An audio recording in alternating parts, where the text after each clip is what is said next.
Basketball is one big progression, and players have to learn the individual skills first, and then they can load skills on top of each other. External passes is a prerequisite. Everybody should know how to drive and kick, but right here we're learning how to throw interior passes. The highest percentage shot in basketball is free throws. So that's getting us to getting the ball at the rim so we can do that. Then it's layups.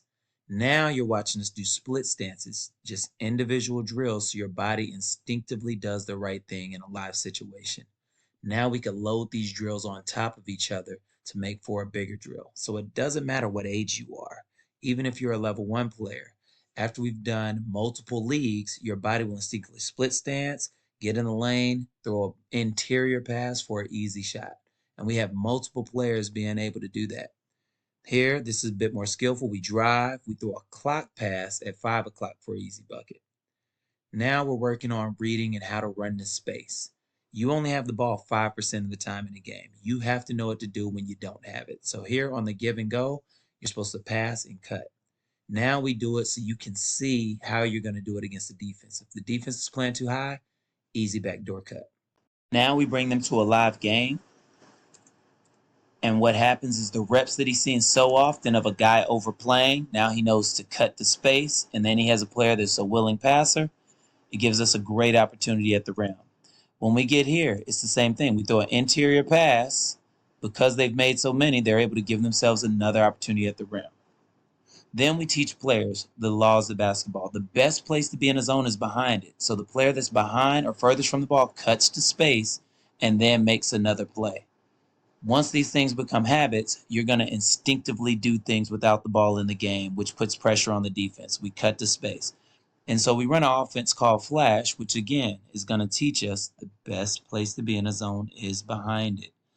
And we don't run this offense just because it's a good offense, but again, it forces habits.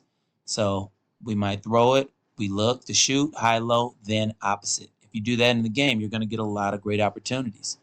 Same thing, we catch it, we throw it opposite, and the best place to be in a zone is behind it. So we get a great opportunity at the rim. Same thing here. The best place to be in a zone is behind it. So even at a young age, our players know to run the space. And even if they don't, have all the skills to get everything right, they still end up making good things happen. All right, now, the ball is at the top of the key. The best place to be in a zone is behind it. So our player flashes up. Because she's had multiple interior passing reps, she throws it. And if there's not a look, we have a collapse defense. So now we're playing against a closeout. When we drive by, we get an easy finish. So now we learn that, hey, if the bottom person helps, we can throw it to the low man, which means this is the low man.